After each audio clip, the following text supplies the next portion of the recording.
My name is Paige Price. I'm the program manager here at the Waterloo Community Foundation. And I get to be your host every month for our Windows on Waterloo presentations, which is always such a treat. Look forward to it each month and just getting to learn more about what's going on around our community, all of the great things that are happening. There's no shortage of great things that we can talk about here.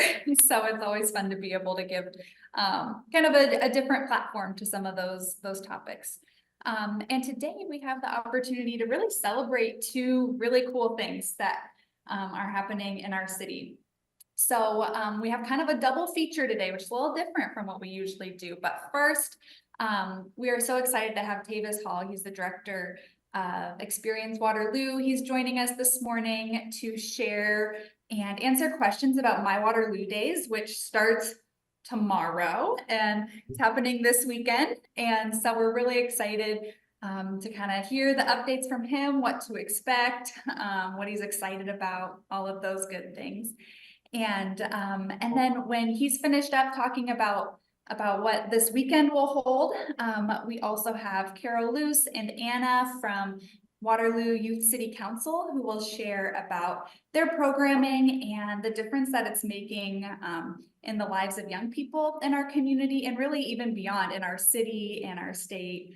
They're doing some really cool things, and so we're excited to hear more about that too. So I am going to go ahead and pass things over to Tavis to share about My Waterloo Days. If you have any questions for him, feel free to drop those in the chat as he's speaking. I know we usually save those all for the end, but feel free to go ahead and drop those in since we're going to be speaking about that here at the beginning. So Tavis, I will pass things over to you.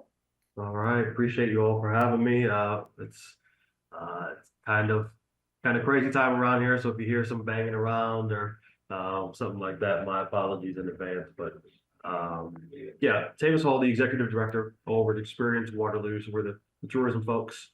But last year was our first year of taking on My Waterloo Days and sort of re-envisioning that festival, sort of what it meant for the city and how we could play an active role. Our job, our mission as an organization is to promote and enhance the Waterloo experience. We do that. There's 6 of us here on staff. We do that every day. That's our jobs. But we recognize as an organization, we're so much more powerful in amplifying the positive stories about Waterloo if we can empower the 69,000 plus residents that call it home. And so that's why we really are so excited about the opportunity and the honor really to host My Waterloo Days. Don't get me wrong, I also can't wait for the following weekend where I've got 51 other weekends to not think about My Waterloo Days, but it really is it's a cool opportunity for us. So last year, like I said, was our first year. We sort of focused on 4 major changes that we wanted to see with the festival when we decided to embark. We wanted to enhance the entertainment. We wanted to ensure that it was a free event, removing any cost barriers for folks to celebrate Waterloo. We wanted to focus on creating memorable moments and creating sort of space making. So a lot of us have maybe talked about place making. But space making is much more temporary. So at a festival, how do you engage? How do you make sure that you're laying out the festival in a way that really enhances the experience for attendees? And I feel like we did a pretty good job of that last year.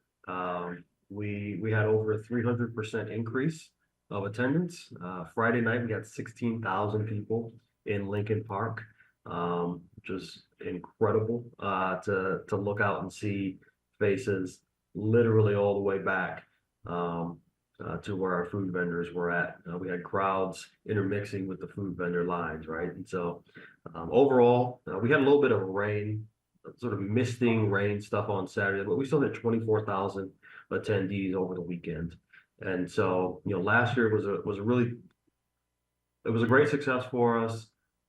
We also learned a lot in the process, and so we're excited to sort of fine tune this year with what we've got planned. So uh, we're kicking it off tomorrow, right? Yeah, tomorrow, June 6th. That's going to be over at Single Speed at 4 o'clock in partnership with them and their Pint Night Ride.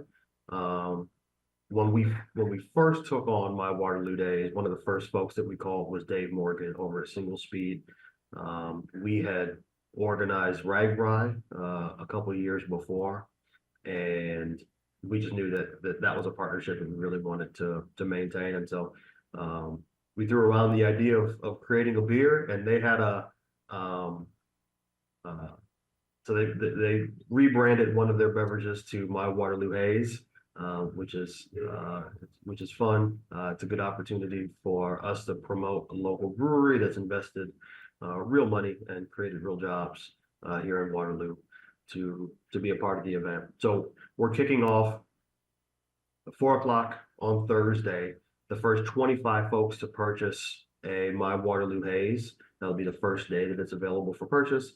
The first 25 folks will get a Friends of My Waterloo Days pass. That'll get you front stage access. It'll get you very quick bar service, which is always good. So you can enjoy a couple of those My Waterloo Haze.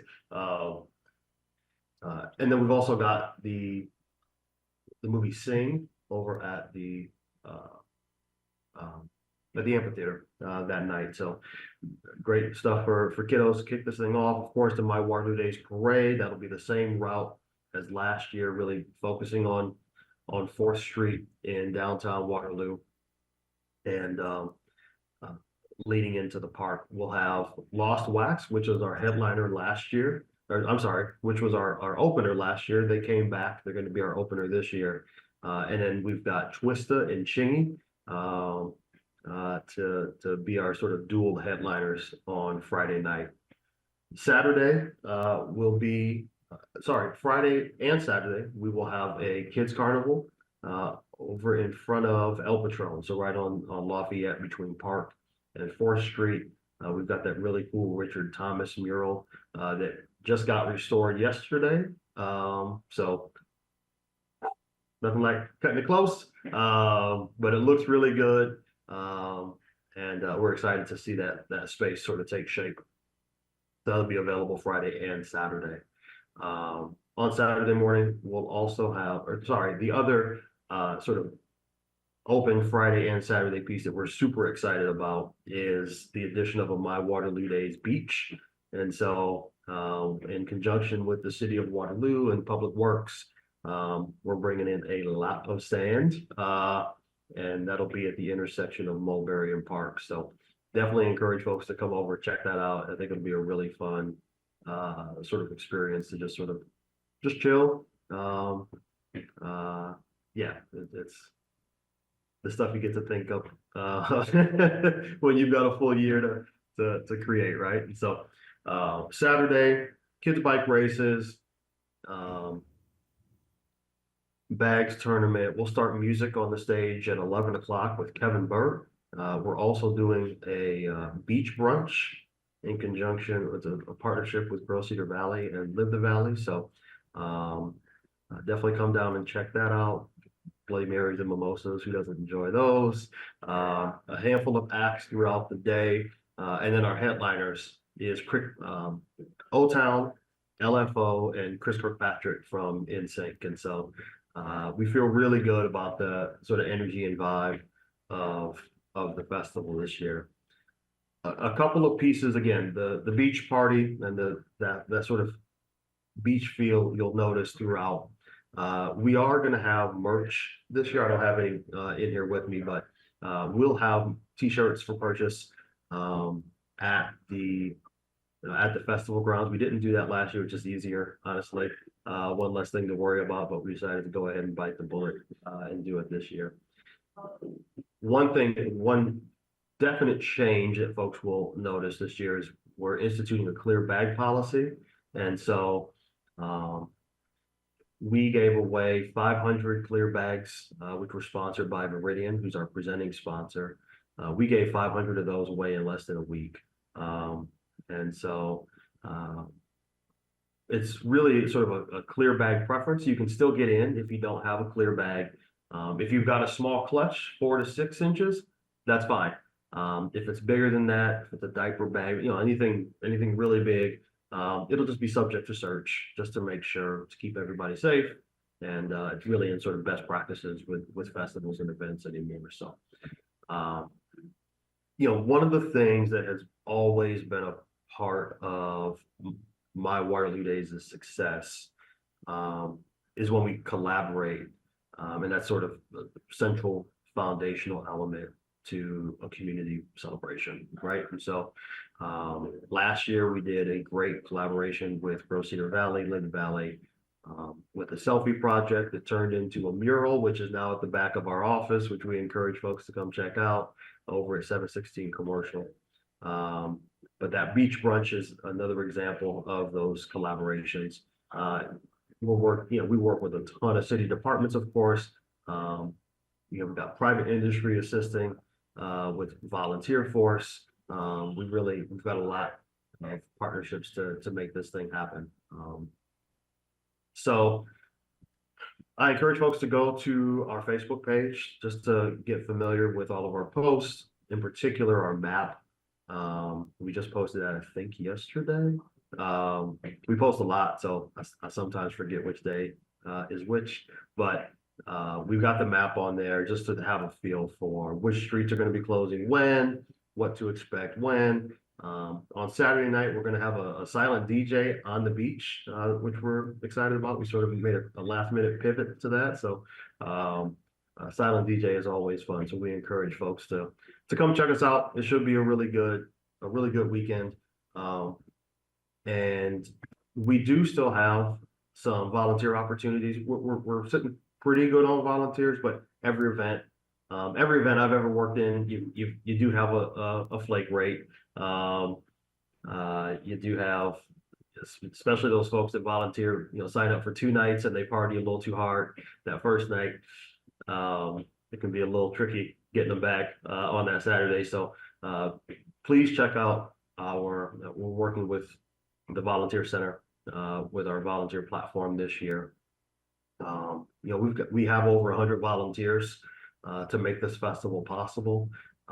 We've got over 10, committee members, volunteer committee members, and then there's 6 of us staff over at Experience Waterloo that all sort of all those folks get shout outs because there's a lot of moving parts of this thing. We couldn't do any of it individually. We couldn't do it just staff. It really is a team effort. So we're excited to put it all together. Again, June 6th through the 9th. You'll notice on the video screen a couple of times, and this is probably something that we might want to come back and chat with you all about. We're going to launch a volunteer initiative called the Waterloo Crew. And so we're really excited about really creating a volunteer core for Waterloo. You don't have to live here to love here. So if you're over in Cedar Falls or Hudson or in the surrounding area, but you've got a passion for Waterloo, you've got a passion for being a part of this community, either professionally or personally, there's definitely space to encourage some more engagement, civic engagement, volunteer engagement, and we hope to be able to move that volunteer core around from events. Sometimes it'll be welcoming conference attendees. Sometimes it'll be welcoming folks at a gate entrance. Whatever that looks like. We'll have different opportunities each month. You get some free Waterloo stuff, which is always good. Some Waterloo swag, and most importantly, we hope to be able to facilitate really good interactions with volunteers and strengthen community and strengthen community pride. So that is as abbreviated as I can make this thing. I know you got another presentation, and yeah, folks have got some questions. I'm more than happy to answer. Yeah, if anyone has questions, you can go ahead and drop those into the chat box. Tavis, are people still able to purchase the Friends of My Waterloo Day, like the VIP passes, or are those? Yep. So gone. the VIPs did sell out. The friends, I believe, are actually sold out. Um, we might have a couple at the info or the merchandise tent, um, the day of, but I wouldn't bank on it. Now, with that said, if you go and you buy if you go and buy a My Waterloo Haze, if you're one of the first 25 folks, you get your friends up pass. So, um, maybe even more incentive to come and grab a drink. If you didn't need one by the end of the week anyways. Yeah, that's the real deal, because then you get a Yeah, beer too. yeah, yeah, exactly, exactly. Girl math. It's basically Yeah. free. Somebody did ask about the parade this year. Tavis, when did you say when and where that was? Yep, so it'll be the same as last. It'll be Friday night. Starts at 6 o'clock. That'll go down Fourth Street, wrap around Mulberry, and come up partially on Fifth. We do end in years past. They used to bring it all the way back over to the west side.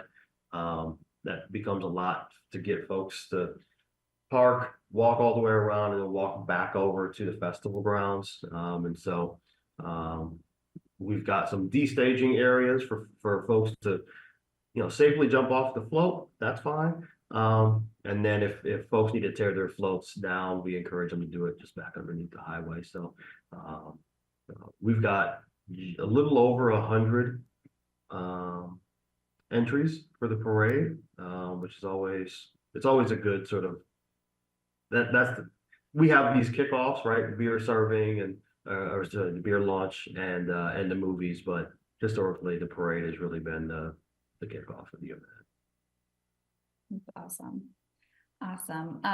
I know, like, we're focused on this year at this point, and it's just your guys' second year, but I know you said, like, you guys are kind of re-envisioning this whole thing and holding the tradition and also adding some new components as you continue to kind of dream about this event. Like, where does your team's head go of what's possible and what you're excited about?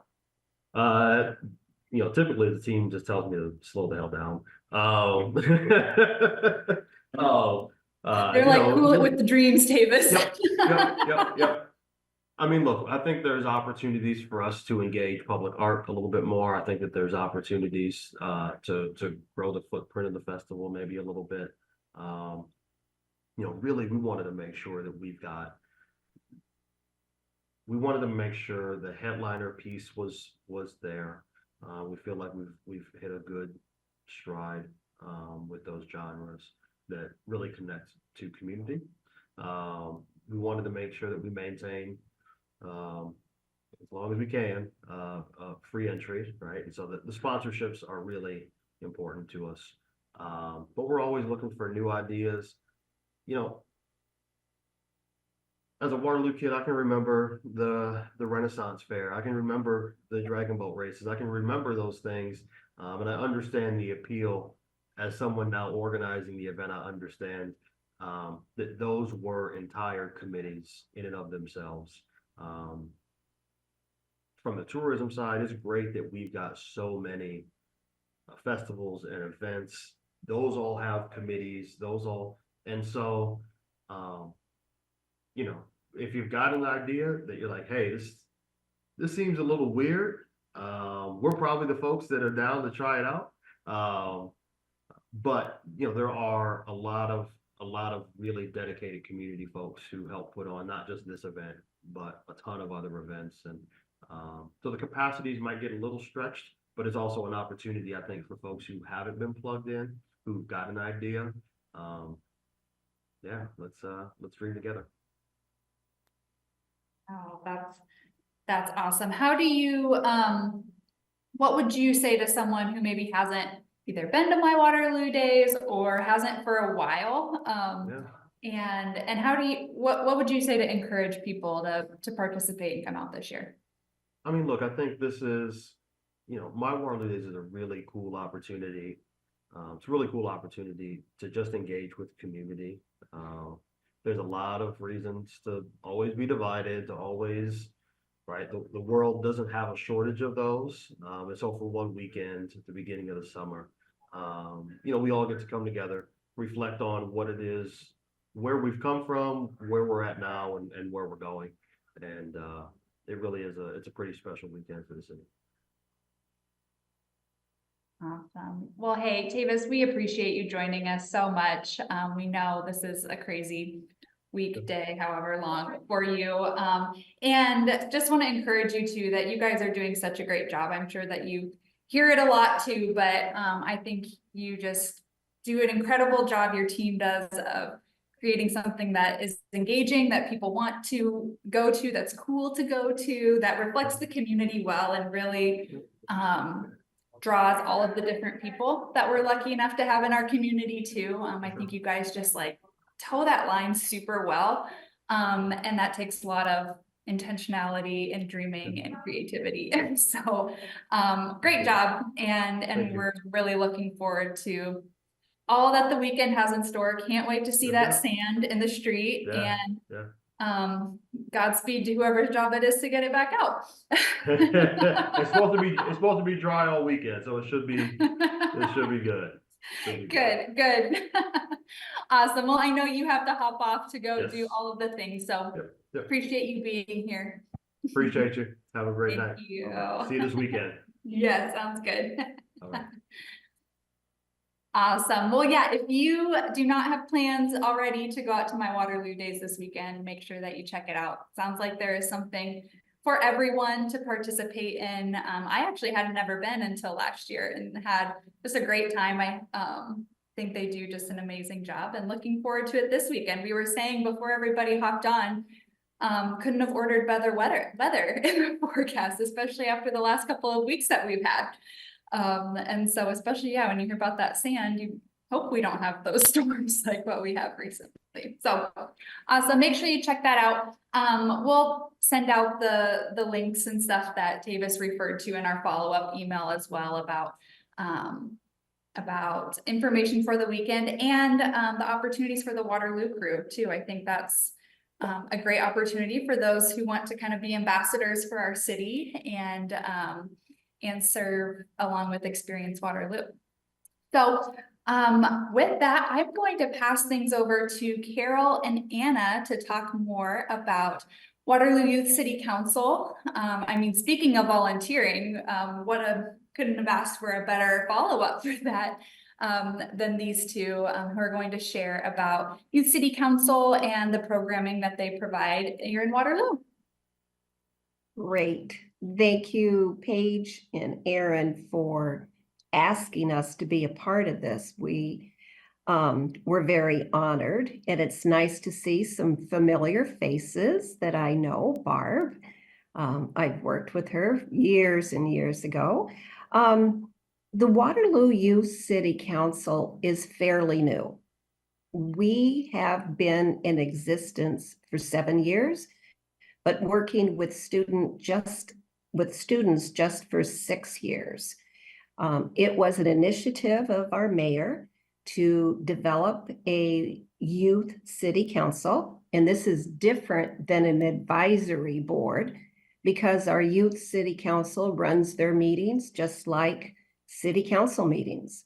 We have an agenda, we do Robert's rules, we elect officers, and we have a focus, and we have a mission. And our mission is to explore, communicate, provide for the needs, the problems, issues, and activities affecting our Waterloo youth. So we really concentrate on looking at issues that affect our youth within the community. Anna, at any time, please chime in. Anna, I will introduce you to her. She is our marketing chairperson and has been part of the council for, is this going on your 3rd year? Anna, you're muted. Yeah, so this will be my 3rd and final year. I'll be a senior in the fall at Waterloo East. Eligibility to join the council starts at the beginning of your sophomore year, and that's when I joined. So, yeah. So the way students find out about this is through their schools, or we put something in the newspaper, although I don't know if anybody's receiving the newspaper, but we also put it out there in our media and marketing, which is Anna's. TikTok, we do Instagram as the Facebook. kids like Facebook page, but we let them know that students that are going into 10th, 11th or 12th grade can apply. They need to apply. They fill out an application. We work on leadership skills such as going through an interview, and they go through an interview and then they become part of the group. At this time, we have over 28 students that are a part of the Waterloo Youth City Council. Obviously, when they become seniors and they graduate, then they are on the alumni team. And Paige and Aaron, I think you'll find this very interesting. This year, we have over 5 of the students who either their brothers or their sister was a part of the Youth City Council. So we're beginning to see how parents and also the students are letting their brother, sister, or others know there's value in here and encouraging them to attend. I thought that was really pretty cool. 5 of them have had either a brother or sister involved in Youth City Council. So that was very interesting. We represent East, West, Expo, and Columbus. And I don't know if you know, but there are 45 different languages spoken in the Waterloo schools, which I think is awesome. And our council is very, very diverse too. So I think that's shows credibility too on what we have and what we have done. Now, what we have done, I'm going to turn it to Anna so she can share some of our accomplishments. Okay, I don't have the slide that we usually have. So I believe we started in about 2018. Well, 2018 is when the initial group of individuals got together to form the concept. And we Okay. started in 2019 is when we had our very first youth involved. Okay. So over the last couple of years, we've been lobbying for a bill, specifically that itself got a lot of attention. But dating back to like the very first group, we did things like partnering with our recycling committee in Waterloo was probably like one of the first things I think we did. And then every year we kind of have a swearing in ceremony for the entire council to go before the youth, not the youth city council, and go before the city council and get sworn in. But I'll talk a bit more about what we did this last year because I was here for it, so I understand that better. So 2021 or 22 was what was my sophomore year. And that is the second time we went and lobbied for a bill on Iowa legislature mandating a QR code on the back of student IDs that looks like this. It's probably backwards, but it takes you to Your Life Iowa and provides like mental health help resources and a suicide hotline. We had advocated for that a year prior in the House and it didn't pass. And then the next year we went back and lobbied it on the Senate and got it passed. Our team had drafted the bill and then we also got funding to go and lobby it. And so Timmy Brown Powers was kind of like our little hotline with getting the ins and outs and making sure that like we were advocating the right way to get this through. Us students met with senators and talked about our experiences, even heard some of their own. I remember one senator shared his story about his son who passed away from suicide, and how this bill was really touching, not only necessary, but touching to his heart. And so I think that was really neat hearing that, because you hear a lot of bad and negative about politicians. And so getting to hear kind of their own stories and their own experiences changes the way you look at them, definitely. So this last year, that went into effect on student IDs. And so, you see kids and they're like, this doesn't look the same as last year. And then also getting to share with other students what we did. And they're like, what? I never knew you guys even existed. What? So I think that was really neat. We do a lot of community enrichment throughout the year too. So we do like My Waterloo Days. Last year, we ended up walking in the parade, or riding in the parade on the back of convertibles behind the mayor. And then I also remember we have yoga days. So this year we did it a little bit different. So we went to the Boys and Girls Club and got to interact with more youth this year. But in prior years, it was just like one day. So we partner with Gray Lane Studios with Kelsey. And we hold a free community yoga for people to come and enrich their mindfulness and their health, because yoga is proven to be good for your mental health. We've also launched our very own art project in the last year.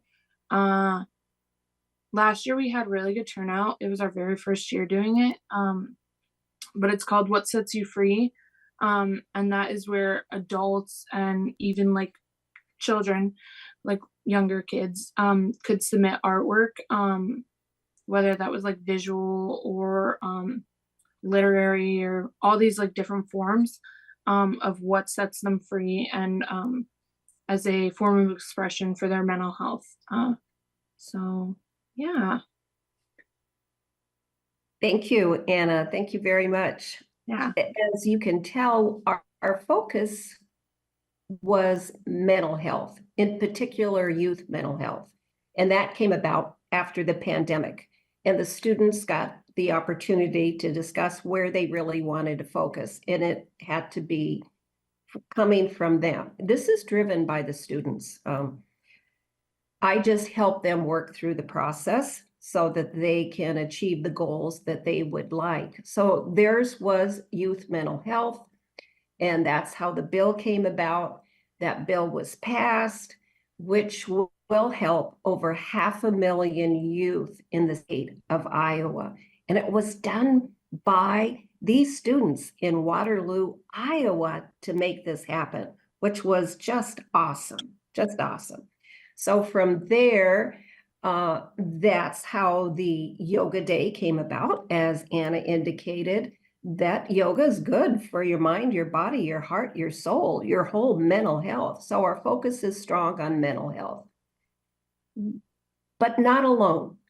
We are focusing on civic engagement. And we had the opportunity, with the help of the Waterloo Community Schools Foundation, to take 8 of our youth to Washington, D.C. to meet with their representatives and other students from across the United States to share what they were able to accomplish. It was life-changing, totally life-changing, not only for the students, but for the other students from Miami and Las Vegas, California, Kentucky, to hear what was going on here in the Midwest. So you should be very proud of what this group of students was able to accomplish. And then having the experience, again, thanks to a grant that the students wrote, and they were able to participate. Now, would I love to take the next group of students? Yes, but that can't happen unless there's funds there. So we're in the process of getting that worked out. We also do historical tours of Waterloo. Now, I'm going to put everybody on the spot. How many have ever been on a historical tour of Waterloo? Very good. Yeah, well, I can't see everybody because a lot of people aren't showing, but thank you. It's Esther, correct? Yes. What we heard is a lot of students had no idea about the beautiful history. So Esther, are you a part of the leadership team? Or a leadership I am class now that the you took? Walnut Neighborhood Association president, but I've lived in the historic Walnut neighborhood since 2017. So we Awesome. we were once fortunate enough to have our home on one of the historical tours provided by the Grout Museum, but you're right, there's so much rich history throughout Waterloo that, and I was just mentioning in there, we have our first ever youth president that was elected. Her name is Pearl. She's not old enough yet to be on the city council, the youth city council, but that is one of her drives and goals. So you guys keep doing what you're doing because our neighborhood is seeing that and our youth is seeing that in our neighborhood, and you guys are making an impact just by watching it. I've got an idea, and Anna's on right now. I think we should partner. I think we should partner on this I threw my historical. email in there, so yes, please, let's Yeah. connect, because we're also we have some action teams that I think the Youth City Council could really help us with on some next steps for getting our park back into Walnut neighborhood, and with some of our safety pieces. We have Chalk the Block this Sunday too, things like that they just spoke in front of City Council to get encouragement. So yes, please reach out to me, Carol and Anna. Sorry to Yes. sidetrack this for Waterloo. No, I appreciate this. this is just great. This is great. Esther, so when we started our historical tour, we met at the Allen College, and they hoped we could park our cars there. The bus came, picked us up, and then from there we did our route, and then we came back, and then they hosted lunch for us. Well, how this developed is a number of Allen College staff that were there said, we would like to go on this tour.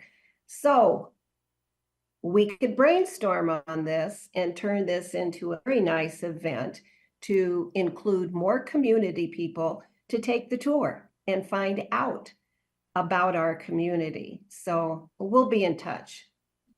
Right, Anna? Yep. Yep. So when we organize this historical tour, it's usually on a day that the kids don't have school. So it's usually on a Friday. So just FYI, I'll let you know about that. So. Well, Carol, you could do that for the people from My Waterloo Days and make it a pre-event. to the I'm My sorry, Waterloo. Barb, I didn't. I said you could connect with the My Waterloo Days folks and make it a pre-event to the My Waterloo Days parade. Oh, that's true. Offer Right. to the public.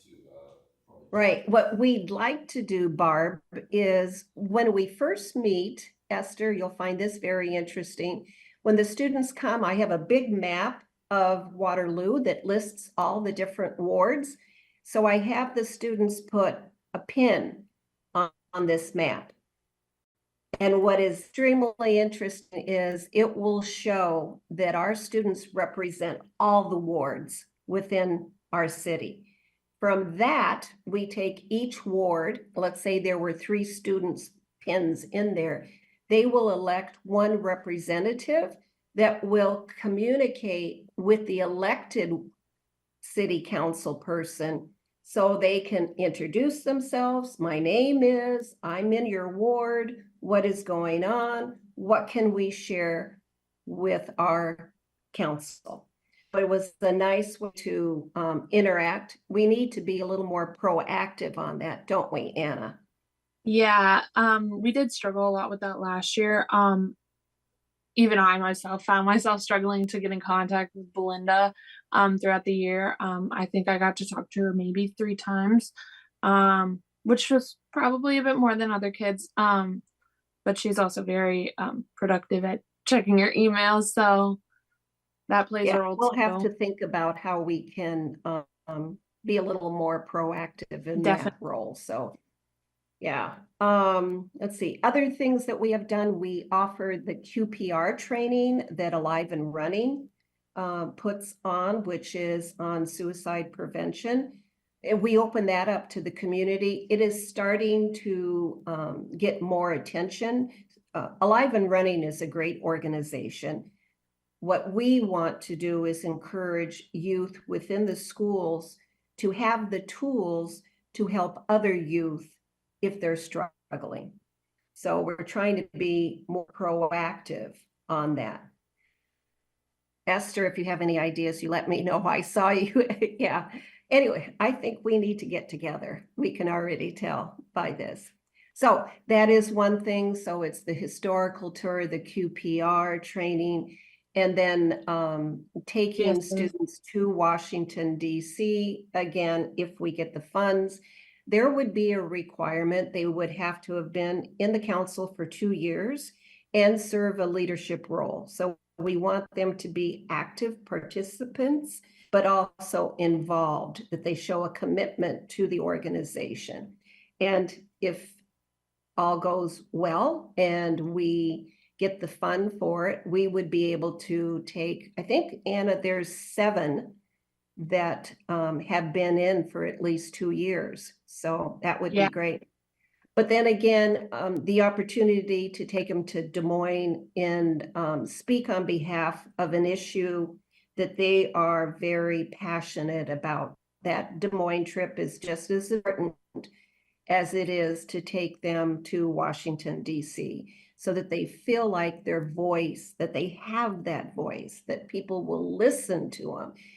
And Esther, I don't know, and Barb, you know, it's hard for an adult to tell youth, no, I'm not interested, because they speak, as Anna knows, I always say, speak from your Speak from heart.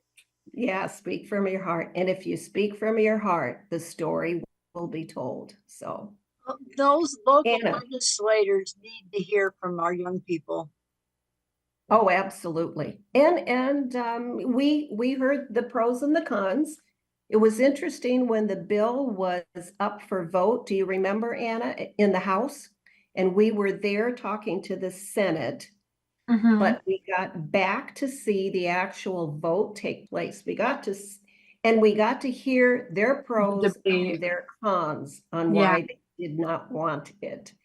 Yeah. Anna, you want to share anything?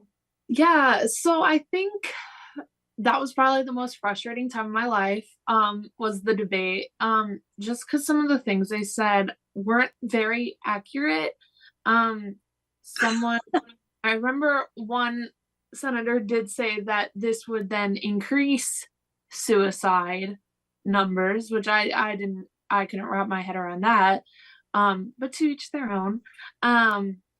There were people who were actively sharing their stories in front of hundreds, like the 100 amount of people in the room. And I was like, wow, you have guts. And then who else? I remember some just standing up and saying, like, I'm in favor of this and I hope you are too. And just like hearing so much support was astounding. And then also seeing people who were pretty on edge when we were meeting with them and talking with them, and we're like, I don't know. And then like hearing their peers, like their age, get up and like share their stories and how they feel about the bill. And then those people then voting in green in favor was like, so it really does take a village. So yeah. I serve on the suicide prevention committee here locally, and we've had those conversations and how people think putting more information out there is going to cause more suicides. Right. Yeah, it's but it helps to have another voice on the issue. Yeah. Yeah, thanks for sharing, Barb. We appreciate it too. Other things that we have done, we had 3 mental health PSAs run on local radio stations. And as you all know, the best thing to do is collaborate. So we collaborated with the Waterloo Community Schools Career Center, and we became the client and worked with their media department. So it's these high school students that are trying to learn the tools on how to be effective in their media in regards of recording and doing a commercial. So we were the client. WYCC was the client. What was our story? Our story was we wanted something created that could connect youth to this issue, that could connect parents, teachers to this issue, and that could stop the stigma. So we had 3 different goals in mind, and they created some PSAs for us. We then, we're not experts, but we know where the experts are, is we worked with a local radio station and brought the gentleman in to listen to what the Waterloo Community Schools Career Center had created. And he helped them tweak it so it became a professional piece. We couldn't have been more proud of our very first one, because we then worked with KWWL and they turned it into a visual piece for us, which then, Anna, do you want to share the good news on that? Oh, so our first one got an Emmy. Say it an again. Our first one got what? an Upper Midwest Emmy.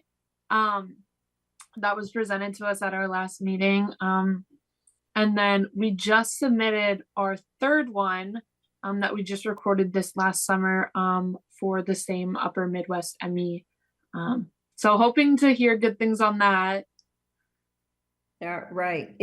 And whatever happens, happens, but Right. it just shows you it was done by youth, produced somewhat by youth, and youth were visible in this PSA, and it was We even very- we Go beat ahead. out a radio station in Minnesota.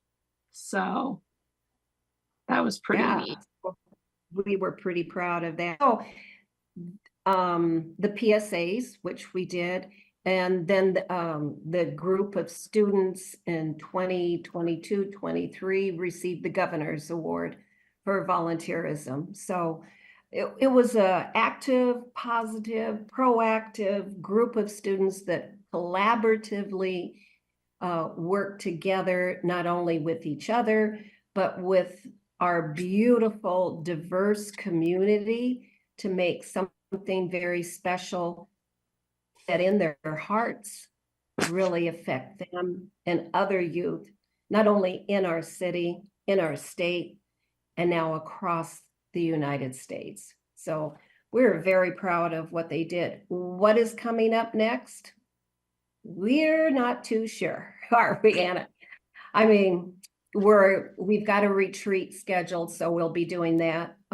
Since this PSA and everything has come about, we are getting a lot of requests from everything from Habitat for Humanity to Black Hawk Grundy Mental Health to I can't think of all the others that have been contacting us and said, we would like to work with you. We would like to partner with you. And That I don't make the decision. It comes from the group of students and where they want to drive our next efforts of civic engagement in their community. Anna, I'm sorry, go ahead. No, you're good. It was also really funny because we were sitting at a meeting, and I remember our one of our past advisors who just left this year to go run some stuff at Love Inc. He was reading off an email to us about this group that wanted to partner with us. They were like, we love what you're doing in Waterloo. That's phenomenal. They were talking about Waterloo, Canada. So then that also just shows us how far our work is actually going, that people in Canada are hearing about it. So he was like, we spent 20 minutes trying to dissect this email and who they were because we'd never heard of them. And then I remember Carol typing it in and was like, they're in Canada, guys. And we're like, there goes 20 minutes. Yeah. Oh, well, it was fun. We've had that mix up over here before too.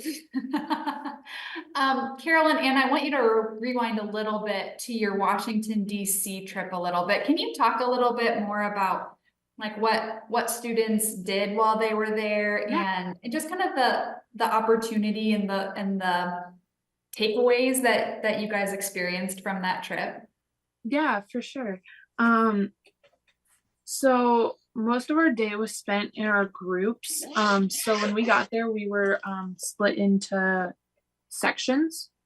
And they gave us these booklets that kind of guided a lot of our stuff. I still have mine because I can't throw things away.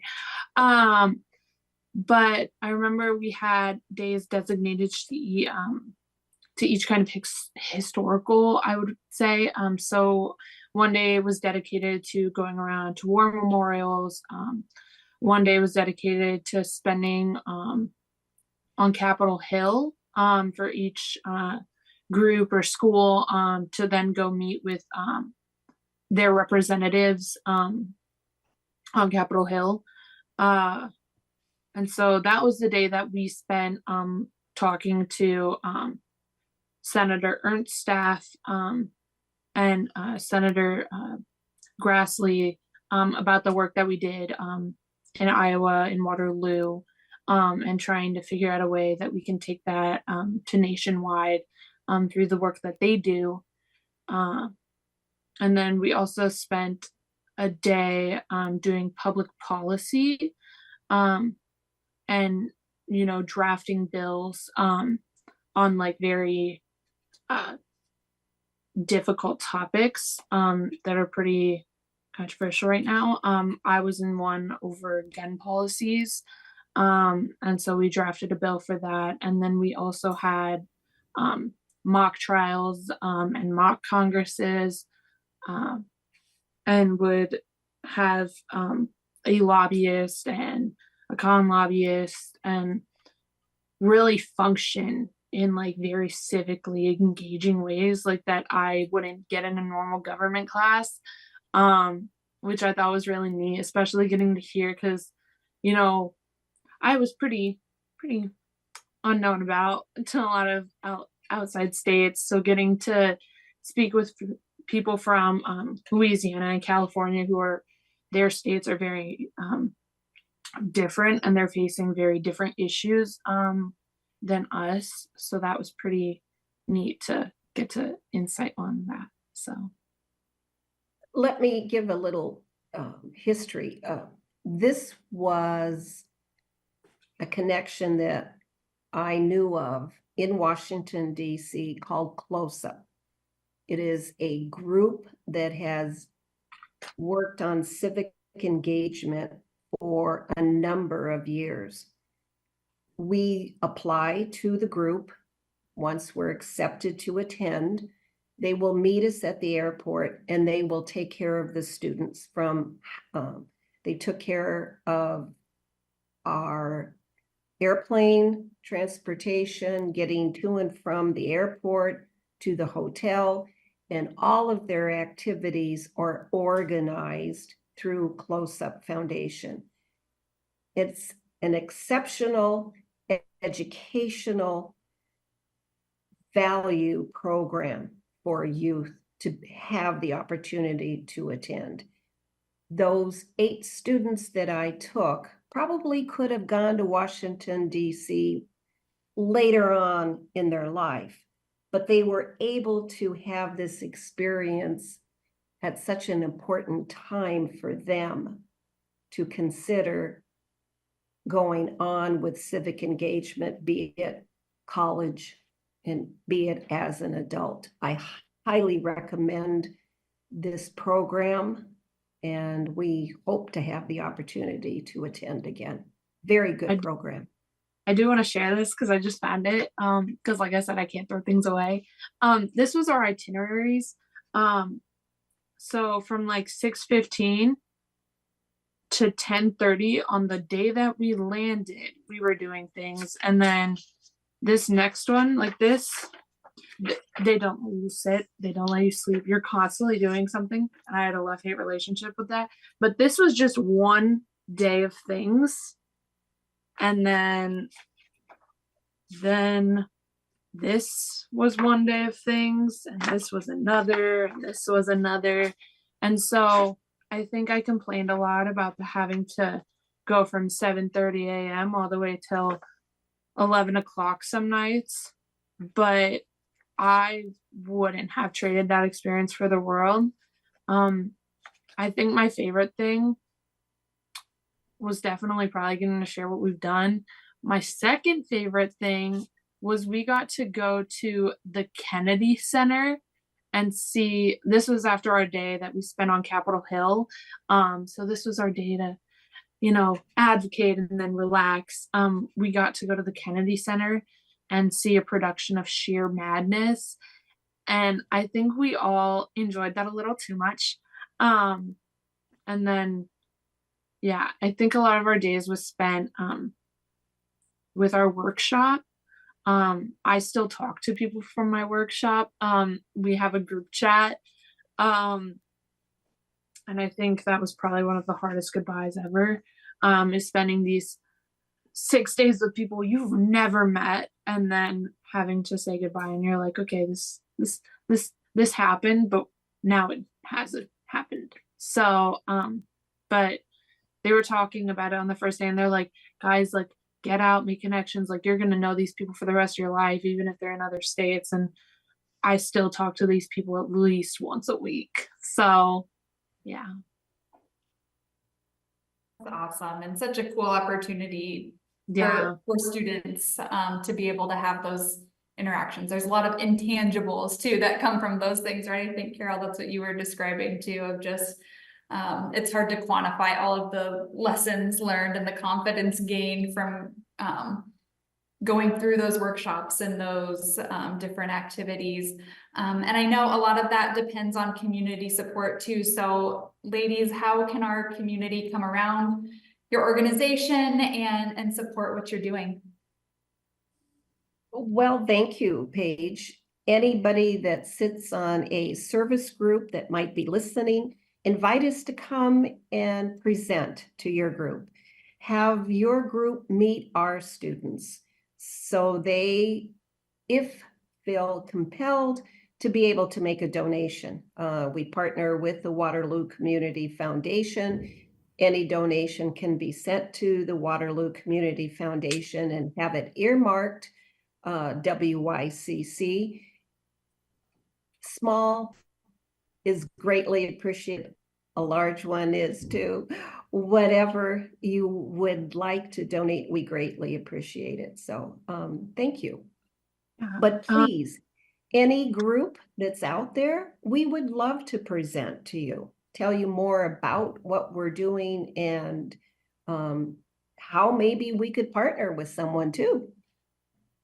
Yeah. Another way you guys can help us, just to give my little marketing pitch or whatever, we are on almost all social media platforms. So going and like following and interacting with us definitely helps get our message and whatnot across. And then also our first meeting is August.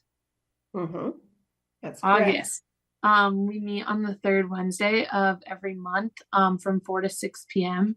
at the Waterloo Center for the Arts in that first little room when you walk in. And we'd love to have you join us. Every month we have a speaker that comes. This last one in May, we had a licensed professional come and speak with us about the effects of what you put into your body and how you spend your time on social media rather than sleeping or exercising, and how that can then affect your mental health and your physical health. Great. Yes, everybody is welcome to attend. Just let either Anna or myself know that you're coming. It is the third Wednesday of the month. We meet at 4 o'clock in the town hall room. And our first one will be August 21st. It will be more of a brainstorming workshop, but you're more than welcome to attend so you can kind of get the feel for what's going on. So thank you, Paige, and thank you, Erin, very much for this opportunity. Absolutely. Thank you both so much for joining us. We just are so proud of the work that you're doing here. And I think we've said this before, but just in a time where our political climate can feel overwhelming and hopeless sometimes and all of that. It gives us a lot of hope and optimism as we look forward, seeing that our future leaders in our community, in our state, and our nation are learning these skills and learning how to debate and work on issues together and find solutions and collaborate and just learning all of those things now just gives me a lot of light for the future, and we really appreciate all of the work that you guys are doing here in our community, and for taking the time to join us today too. So thank you so much, and thank you to those that attended as well. We'll send out a recording of this. We'll post it on social media. So please share with those who could be interested. And we host these webinars every month on the first Wednesday at 11 o'clock. And so hope you can join us on Wednesday, July 3, where we'll have the opportunity to learn more about some of the progress that's been made here in our downtown towards revitalization and just really transforming this place. We'll get to learn more about the partnerships and the collaborations that have made a lot of that possible, and just learn more about what's going on downtown. So hope that you will all join us then, but have a great week and hope to see you out at My Waterloo Days this weekend. Bye-bye. Thank you.